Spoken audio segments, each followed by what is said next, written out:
When we talk about the material cost variance, तो हमें देखना है कि मटेरियल की कॉस्ट हमने कितनी प्रिडिक्ट की थी, कितनी सोची थी और एक्चुअली कितनी आई है, तो दोनों में क्या डिफरेंस है, वो फेवरेबल है या अनफेवरेबल है। जितना आप सोचते हो उससे अगर कम आती है कॉस्ट तो that means it is favourable. जितना आपने सोचा है,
okay, so what we are saying is कि जब मटेरियल की कॉस्ट हमने जितनी सोची थी अगर उससे कम आए तो वो फेवरेबल है, अगर जितना हमने सोचा था उससे ज्यादा आए तो वो अनफेवरेबल है या फिर एडवर्स है। और उसके अलावा आपको ये भी देखना होता है कि क्यों हो रहा है ये difference, why this difference is coming, कि आपने जितना सोचा था उससे कम कॉस्ट आ रही है या उससे ज्यादा आ रही है, तो वो क्यों आ रही है, व्हाट इज द रीजन। तो रीजन हमारे सामने दो निकल के आते हैं कि या तो कोई प्राइस में चेंज हुआ होगा, क्योंकि जो अमाउंट को डिसाइड करने में दो ही चीजों का रोल होता है, एक प्राइस का एक क्वांटिटी का, कि या तो कोई प्राइस में चेंज हुआ होगा, जितना हमने सोचा था उससे ज्यादा रहा प्राइस, या जितना हमने सोचा था उससे कम रहा प्राइस, तो वो एक कारण हो सकता है कॉस्ट में डिफरेंस आने का। और क्वांटिटी जो हमने यूज की, अगर हमने सोचा था जितना उससे कम यूज कर लिया और उसमें हमारा काम चल गया, और या फिर हमने जितना सोचा था उससे हमने ज्यादा यूज किया, उससे हमारा जो उतना आउटपुट मिला, तो उन दोनों केसेस में आपका जो है क्वांटिटी का रोल है in bringing a change in the cost, right. तो ये हमने कहा कि पहले हम मटेरियल कॉस्ट वेरिएंस निकालते हैं और फिर मटेरियल कॉस्ट वेरिएंस जितनी आती है तो हम देखते हैं कि वो दो कारणों की वजह से होती है, या तो प्राइस में बदलाव हुआ या फिर हमारा क्वांटिटी में बदलाव हुआ। तो फिर हम अलग से प्राइस की वेरिएंस निकालते हैं और फिर क्वांटिटी की वेरिएंस निकालते हैं, और दोनों को जब हम जोड़ के देखते हैं तो हम देखते हैं कि वो कॉस्ट वेरिएंस के बराबर आ रहा होता है, क्योंकि यही एक्सप्लेनेशन है कि भाई कॉस्ट में फर्क आने के दो ही कारण है, या तो प्राइस में चेंज या क्वांटिटी में चेंज। अगर आप दोनों का अलग अलग चेंज कैलकुलेट कर लोगे तो वो दोनों को मिला के कॉस्ट में जितना चेंज है वो दिखाएगा, राइट। ये हमने डिस्कस किया था and we did some questions related to this. Now after this आपका जो नेक्स्ट आता है वो क्या है, that is related to your more than one material. अब कई बार क्या होता है कि एक ही प्रोडक्ट को बनाने में एक से ज्यादा मटेरियल यूज हो रहा होता है, तो उसमें हम क्या कहते हैं कि there are two more variances which you have to calculate. इसमें एक मटेरियल मिक्स वेरिएंस है और एक मटेरियल यील्ड वेरिएंस है। Material mix variance and material yield variance, इनका क्या मतलब है। I think till fifth illustration हमने कर लिया था।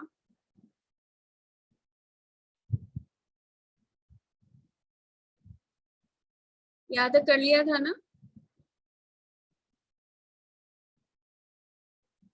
Yes ma'am. हाँ, तो यहाँ से हमें स्टार्ट करना है। Material yield variance and material mix variance. ठीक है, यील्ड का क्या मतलब होता है, यील्ड मींस आउटपुट, या आप ये कह लीजिए आउटपुट जनरेट करने की क्षमता। तो जैसे मैं आपको कहूँ कि अगर मैं 2 यूनिट डालती हूँ रॉ मटेरियल की तो मुझे एक यूनिट आउटपुट मिलता है। इसका मतलब जो रॉ मटेरियल की 2 यूनिट्स हैं उनमें एक आउटपुट की यूनिट जनरेट करने की क्षमता है, right. So that is their yield और द आउटपुट जनरेटिंग कैपेसिटी। ठीक है, अब अगर आपकी वो जो 2 यूनिट्स हैं, आप कह रहे हो कि अगर इनपुट डालते 2 यूनिट की जगह 2 किलो बोल दो आप, जब आप 2 किलो इनपुट या रॉ मटेरियल यूज करते हो तो आपको 1 यूनिट मिलती है फाइनल आउटपुट की। ठीक है, तो आप ये कहेंगे कि जो 2 किलो रॉ मटेरियल है उससे 1 यूनिट जनरेट होती है। अब अगर उस 2 किलो रॉ मटेरियल को यूज करके आप 2 यूनिट्स जनरेट कर दो तो आपकी यील्ड इंप्रूव हो जाएगी या नहीं। यस मैम, इम्प्रूव हो जाएगी। यस, और अगर मान लो कि आपको 2 किलो रॉ मटेरियल से आप आधी ही यूनिट बना पाओ, 1 यूनिट भी ना बना पाओ, तो आपकी जो यील्ड है वो कम हो गई। Yes ma'am. राइट, तो वैसे तो यील्ड शब्द जनरली हम जमीन के केस में यूज करते हैं, लैंड का हम यील्ड जनरेटिंग कैपेसिटी कहते हैं, जैसे यील्ड पर हेक्टेयर आप बोलते हो ऑफ लैंड। जब आप खेती करते हो तो एक जमीन का टुकड़ा है, उसकी कितनी आउटपुट जनरेशन की कैपेसिटी, मतलब उसमें कितनी क्रॉप आप उगा सकते हो, कितनी फसल उगा सकते हो, तो वो उसकी यील्ड कहलाता है। जनरली जो यील्ड शब्द है वो आपका क्रॉप यील्ड या लैंड के रिलेशन में यूज होता है, लेकिन यहाँ पे जब हम बात कर रहे हैं यील्ड की तो इसका सीधा सा अर्थ है कि एक इनपुट में कितना आउटपुट जनरेट करने की, कितनी यील्ड या आउटपुट जनरेट करने की कैपेसिटी है। ठीक है, तो अगर वो आउटपुट जनरेट करने की कैपेसिटी बढ़ेगी तो ऑब्वियसली हमारे लिए अच्छी चीज है ना? यस और नो? और अगर वो कैपेसिटी कम होगी तो that is a unfavourable thing कि हम उतना इनपुट डाल के उतना आउटपुट नहीं बना पा रहे हैं जितना बनाना चाहिए था, राइट? You understand? ठीक है, तो ये अब आपके किसके पीछे की कहानी है? ये फिर से क्वांटिटी के यूज के पीछे की कहानी है। अभी आपने कहा ना कि एक एक चीज को आप उसके जड़ तक जा रहे हो, उसके रूट तक पहुंच रहे हैं कि अच्छा कॉस्ट में वेरिएंस आई तो क्यों आई, प्राइस में आई होगी या क्वांटिटी में आई होगी या दोनों में वेरिएंस आई होगी, तो आपने एक लेवल उसके पीछे चले गए। जैसे आप एक एक कर्टन उठाते जाते हैं ना कि इसके पीछे का आपको पता चल गया कि कॉस्ट के में अंतर आने का क्या कारण है, प्राइस में अंतर आना या क्वांटिटी में अंतर आना, फिर क्वांटिटी में अंतर आने का क्या कारण है, तो मे बी उसकी यील्ड में प्रॉब्लम होगी, राइट? सो क्वांटिटी आप कम या ज्यादा कब यूज करते हो? जब उसकी जो जनरेशन कैपेसिटी है वो कम या ज्यादा हो। यस और नो? Yes ma'am. अभी हमने कहा कि भाई आपने 2 किलो रॉ मटेरियल लगा के आपकी 1 यूनिट बन रही थी, लेकिन जब हम बनाने लगे तो हमारा 1 यूनिट बनाने में 3 किलो लग गया रॉ मटेरियल, राइट? तो वो क्वांटिटी को बढ़ा दिया ना उसने, क्वांटिटी यूज्ड को बढ़ा दिया या नहीं? Yes ma'am.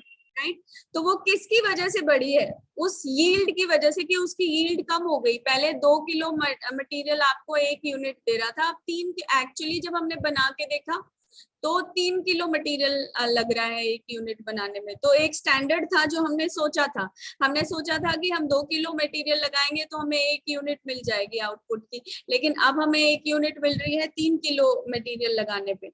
तो अब आपको ये देखना है कि ये जो आपकी क्वांटिटी में चेंज आया है वो आपकी क्वांटिटी वेरिएंस में दिखेगा, क्योंकि हम तो जो स्टैंडर्ड है किसके हिसाब से बनाए जा रहे हैं, 2 किलो के हिसाब से, कि 1 यूनिट को बनाने में 2 किलो क्वांटिटी लगेगी तो इतनी क्वांटिटी लगनी चाहिए। लेकिन जब आप एक्चुअल क्वांटिटी देखोगे तो वो ज्यादा आएगी ना, क्योंकि एक्चुअली वो 3 किलो लग रहा है 1 यूनिट को बनाने में, राइट? You understand? तो वो जो अब आप क्वांटिटी में क्यों फर्क आता है? Because of yield, right? उसके आउटपुट जनरेशन कैपेसिटी अगर रॉ मटेरियल की जो है वो कम या ज्यादा होगी तो आपकी क्वांटिटी में फर्क आएगा, राइट? तो यहाँ पे 2 संभावनाएं हैं, या तो आप एक ही तरह का मटेरियल यूज कर रहे थे तो सिर्फ आपको एक ही मटेरियल की जो यील्ड होगी वो टोटल उसी की वजह से पूरा क्वांटिटी में फर्क आ रहा होगा, या फिर कई बार ऐसा भी होता है कि एक आउटपुट को बनाने के लिए एक से ज्यादा टाइप के रॉ मटेरियल यूज होते हैं ना। ऐसा जरूरी तो नहीं है कि एक ही मटेरियल को मिला के बन जाए आपका आउटपुट, जैसे हमने पहले कुछ क्वेश्चंस में भी देखा था when we were doing process costing कि आपके 2 ऑयल मिला के 1 ऑयल बन रहा है ऐसे करके, राइट? तो दो या 2 से ज्यादा भी इनपुट हो सकते हैं जिनको मिला के आपका एक आउटपुट बने, राइट? तो जब हम यील्ड वेरिएंस कैलकुलेट कर रहे होते हैं तो वी हैव 2 पॉसिबिलिटीज कि या तो एक ही मटेरियल यूज हो रहा है या एक से ज्यादा मटेरियल यूज हो रहे हैं। तो अगर एक ही मटेरियल यूज हो रहा है तो सारा का सारा जो क्वांटिटी में फर्क आ रहा है वो उसी मटेरियल की यील्ड की वजह से आ रहा है ना? यस? लेकिन अगर आप एक से ज्यादा मटेरियल यूज करते हैं तब आपका जो अंतर है वो दोनों मटेरियल की यील्ड की वजह से आएगा, और उसमें एक और वेरिएंस आएगी जिसको हम कहते हैं मटेरियल मिक्स वेरिएंस, ठीक है? तो अभी मिक्स वेरिएंस पे जाने से पहले let me just give you one example of this yield variance so that you understand this thing, उसके बाद हम मिक्स की बात करेंगे। तो अभी हमारा एक ही मटेरियल यूज हो रहा है सपोज, क्योंकि मिक्स कब बनता है, मिक्सचर कब बनता है? जब एक से ज्यादा चीज हो तभी तो मिक्सचर बनता है, एक अकेली चीज का मिक्सचर बनता है क्या कभी? No ma'am. तो एक तो पूरा कंप्लीट वही होगा मटेरियल, मिक्स कब बनेगा? जब एक से ज्यादा मटेरियल यूज होंगे। सो इलस्ट्रेशन नंबर 6 जो है, Pratibha company manufactures a product, it is estimated that for each kg of material consumed 100 articles should be produced, right. अब इसको आपने ध्यान से पढ़ना है, कोई मुश्किल नहीं है, बिल्कुल ध्यान से समझना है कि क्या कह रहा है। बहुत आपकी जो बहुत ही सरल चीज है ये, आप ये कह लीजिए कि आप जिस चीज को आप अपने आप भी कैलकुलेट कर सकते हो अगर आपको कोई फॉर्मूला ना दिया हो तो भी। ठीक है, अब सीधा सा क्या दिया हुआ है आपको, इट इज एस्टिमेटेड, ये अंदाजा लगाया जा रहा है, that for each KG of material consumed, her 1 kilo material जो आप कंज्यूम करोगे 100 आर्टिकल्स शुड बी प्रोड्यूस्ड। वो आपको कितने आर्टिकल बना के देगा? 100। यस और नो? Yes ma'am. तो ये क्या हो गया, 1 किलो मटेरियल का यील्ड हो गया। You can see this thing. Yes ma'am. 1 kilo material अगर हम यूज करते हैं तो हमें 100 आर्टिकल मिलेंगे, ये हमने अंदाजा लगाया। तो ये आपका स्टैंडर्ड यील्ड हो गया, क्योंकि इसका हम अंदाजा लगा रहे हैं। This is not actual, we are predicting, right? Yes ma'am. Then what happens? The standard price per kilo of material, 1 kilo material का जो स्टैंडर्ड प्राइस है, यहाँ पे actually I think this is a misprint, क्योंकि answer में इसको 20 लिया हुआ है और क्वेश्चन में 10 है, तो आप इसको ना 20 कर लो। ये गलती से शायद 10 प्रिंट हो गया है, मेक इट 20। ठीक है, स्टैंडर्ड प्राइस पर किलो ऑफ मटेरियल इज ₹20। ये जो 1 किलो मटेरियल है जिसकी यील्ड, जिसकी आउटपुट जनरेट करने की कैपेसिटी 100 आर्टिकल की है, वो 1 किलो मटेरियल खरीदने में आपको ₹20 खर्च होने चाहिए, standard price, right? During the month of January 2010 200 kg of material were issued for production. 200 kilo material डाला प्रोडक्शन के लिए, the price of which was ₹21 per kg, और इस मटेरियल का जो प्राइस था वो 21 पर केजी था। Now the production during the month, production during the month was 20,500 articles, और जो प्रोडक्शन हो पाई पूरे महीने में वो कितनी थी? 20,500 आर्टिकल्स। ठीक है, अभी आप कोई क्वेश्चन मत देखो, जस्ट अंडरस्टैंड दिस थिंग। ठीक है, आपने सोचा कि हम 1 किलो मटेरियल खरीदेंगे, 1 किलो मटेरियल खरीदने में हमारा ₹20 खर्च होगा, और वो 1 किलो मटेरियल आपको 100 आर्टिकल बना के देगा। यहाँ तक जो हमारी जानकारी है वो किससे संबंधित है? हमारी प्रिडिक्शन से, जो हम सोच रहे हैं, जो हम अंदाजा लगा रहे हैं, जो हम एस्टिमेट कर रहे हैं। सो दैट इज स्टैंडर्ड। ठीक है, उसके बाद एक्चुअल जानकारी मिली आपको। During the month of January 2010 200 kg of material were issued for production. तो जो मटेरियल है उसका आपने कितना केजी डाला? 200 kg मटेरियल डाला। अब जब आप 1 kg मटेरियल डालते हो तो आपको कितना आउटपुट मिलता है? 1 kg से कितना आउटपुट मिलना चाहिए?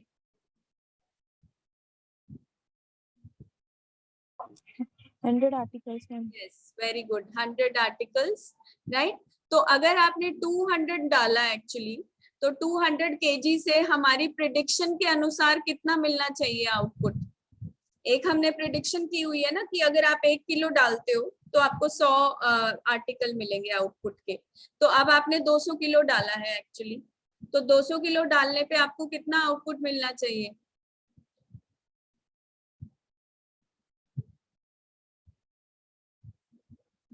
What should be the output from 200 kg? हाँ, 20,000 आर्टिकल्स। यस, 20,000 मिलने चाहिए आपको आर्टिकल्स। ठीक है, तो ये क्या हो गया? हमारी स्टैंडर्ड यील्ड हो गया। स्टैंडर्ड यील्ड, स्टैंडर्ड मतलब standard yield for actual input. जो एक्चुअल इनपुट है वो आपका कितना है? 200 किलो है। और जो हमें यील्ड है, पता है हमें कि जो भी हम अपना इनपुट डालते हैं उसके हमें क्या पहले से पता है उसके बारे में? पहले से उसके बारे में हमें ये पता है कि जितना भी आप इनपुट डालोगे उससे आप अगर 1 kg इनपुट डाला तो आपको 100 आर्टिकल्स मिलेंगे। तो अब आपने 200 kg डाला है तो अब आपके आर्टिकल्स कितने मिलेंगे? 20,000, राइट? यस और नो? Yes ma'am. तो ये अभी भी हम क्या कर रहे हैं? मिलना चाहिए। ये भी 20,000 भी मिलना चाहिए बोलेंगे या मिलेगा बोलेंगे? मिलेगा। मिलेगा क्यों? अभी भी तो आप स्टैंडर्ड की बात कर रहे हो ना। ये वाला जो रिलेशन है 1 kg is equal to 100, is it the actual और द स्टैंडर्ड?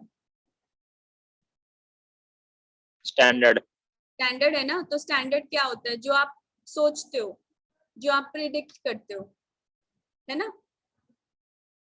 Yes ma'am. तो आपका इनपुट है वो एक्चुअल है, 200 किलो एक्चुअली आपने डाला, ठीक है, राइट। लेकिन उस एक्चुअल इनपुट को ये जानने के लिए कि हमें कितना आउटपुट मिलना चाहिए, तब तो हमने स्टैंडर्ड वाला ही रिलेशन यूज किया ना। Yes ma'am. ठीक है, आउटपुट बेशक एक्चुअल है। आपको एक्चुअली बताया गया कि जनवरी के मंथ में आप 200 किलो मटेरियल यूज करते हो। तो 200 किलो मटेरियल जब आप यूज करेंगे तो हमारा जो रिलेशन है कि 1 kg से 100 आर्टिकल मिलते हैं, तो 200 किलो से 20,000 आर्टिकल मिलने चाहिए। तो हम कहेंगे मिलने चाहिए। तो प्रश्न ये आएगा फिर मिले या नहीं, क्योंकि वेरिएंस कब होती है? जितना आप सोच रहे थे या जो होना चाहिए था या जो मिलना चाहिए था या जो आपको कॉस्ट लगनी चाहिए थी या जो प्रोडक्शन होनी चाहिए थी, उतनी हुई या नहीं, that is variance. Yes. Yes ma'am. तो अब आपने देखा कि 200 किलो मटेरियल हमने डाला, तो पहली चीज आप सोचोगे अच्छा हमें तो पता है कि 1 किलो मटेरियल डालने से 100 आर्टिकल मिलने चाहिए। तो दैट मीन्स कि 200 किलो अगर आपने डाला है तो हमारा जो आर्टिकल्स है नंबर उसका कितना होना चाहिए? 20,000। तो अब आप देखेंगे कि एक्चुअली ऐसा हुआ या नहीं। The price of which was ₹21 पर kg। प्राइस कितना है? 21 पर kg, ठीक है। तो एक तो आपका प्राइस में डिफरेंस आ गया। जब आपने सोचा था कि हम खरीदेंगे इस मटेरियल को, तो हमने कितने में सोचा था? 20 रुपए किलो में खरीदेंगे। Yes ma'am. और एक्चुअली आपने कितने में खरीदा है? 21 पर kg में, ठीक है। तो 1 रुपया हर किलो पे प्राइस का अंतर आ रहा है ना। Yes ma'am. Then production during the month was 20,500 articles। और जो एक्चुअल प्रोडक्शन होती है आपकी इस महीने में वो कितनी होती है? 20,500 आर्टिकल्स की होती है। तो आर्टिकल आपके हिसाब से तो कितने बनने चाहिए थे? 20,000। और बने कितने हैं? 20,500। तो 20,500 is the actual yield, right? So this is the actual। तो अब आपका जो एक्चुअल है वो आपके स्टैंडर्ड से ज्यादा हो रहा है ना। Yes ma'am. तो that means it is favourable और unfavourable? Favourable. That is one thing, right? So if now after having the basic understanding, इसको पढ़ के ही आपको पता चल गया कि you will get a favorable variance। जहां तक सवाल है yield का, जहां तक सवाल है प्राइस का, तो you will get an unfavorable variance, है ना। Yes ma'am. क्योंकि जो प्राइस है वो आपने जितना सोचा था उससे ज्यादा है, और जो प्रोडक्शन है, जो यील्ड है, जो आउटपुट है, वो जितना हमने सोचा था उससे ज्यादा है। Yes ma'am. दिस थिंग, ठीक है। Now if we calculate this, अगर आपको कैलकुलेट करना हो तो क्या कैलकुलेट करने के लिए पूछा हुआ है? Material cost variance, material price variance, material usage variance. Usage variance को हम क्वांटिटी वेरिएंस भी बोलते हैं, and material yield variance. And verify your answer, because these are such questions. आप अपना आंसर साथ के साथ चेक भी कर सकते हो, ठीक है। तो मटेरियल कॉस्ट वेरिएंस क्या होती है? Standard cost minus actual cost. Yes ma'am. Standard cost कैसे आती है? जो आपकी स्टैंडर्ड क्वांटिटी है, standard quantity into standard price. Yes ma'am. अब स्टैंडर्ड क्वांटिटी आप कैसे निकालेंगे? What will be the standard quantity and what will be the standard price, ठीक है। अब जो स्टैंडर्ड वाला रिलेशन है वो आपको कितने के लिए दिया हुआ है?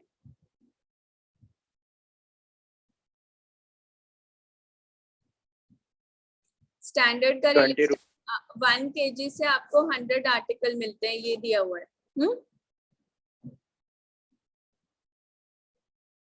Yes, ma'am. राइट। तो एक्चुअली जो आपने खरीदा है वो क्या है? During the month of January 200 kg of material were issued for production. ये तो आपकी एक्चुअल क्वांटिटी हो गई, राइट? Yes, ma'am. ठीक है। तो अब देखिए, जो आपकी स्टैंडर्ड क्वांटिटी है ना वो आपको डायरेक्टली नहीं दी हुई, लेकिन आपको एक चीज हमेशा याद रखनी है, बहुत बेसिक चीज है, कि जब हम दो चीजों को कंपेयर करते हैं तो उनका जो बेस है वो बराबर होना चाहिए। कहीं ना कहीं उनका कोई जो बेस है वो इक्वल होना चाहिए, तभी आप उनको कंपेयर कर सकते हो, अदरवाइज नहीं कर सकते हो। आप 1 kg के आउटपुट को 200 kg के आउटपुट से कंपेयर कर सकते हो? No, ma'am. जब आपको ये बताना हो कि कोई चीज कम है या ज्यादा है, तो क्या आप 500 किलो की कॉस्ट को 100 किलो की कॉस्ट से कंपेयर कर सकते हो? No, ma'am. ठीक है। तो अभी सपोज आप जो है 10 किलो कोई चीज लेके आए, सपोज राइस, हाँ, आप 10 किलो चावल लेके आए और आपने कहा कि 500 रुपए लग गए आपके, हाँ, राइट। और आप Yes, ma'am. 2 किलो गेहूं लेकर आए और आपने कहा कि जो आपके 400 रुपए लग गए, ठीक है। Yes, ma'am. तो अब आप क्या कहेंगे कि गेहूं को खरीदने में तो 400 रुपए लगे और चावल को खरीदने में 500 रुपए लगे, तो क्या हम ये बोल सकते हैं कि चावल महंगे हैं?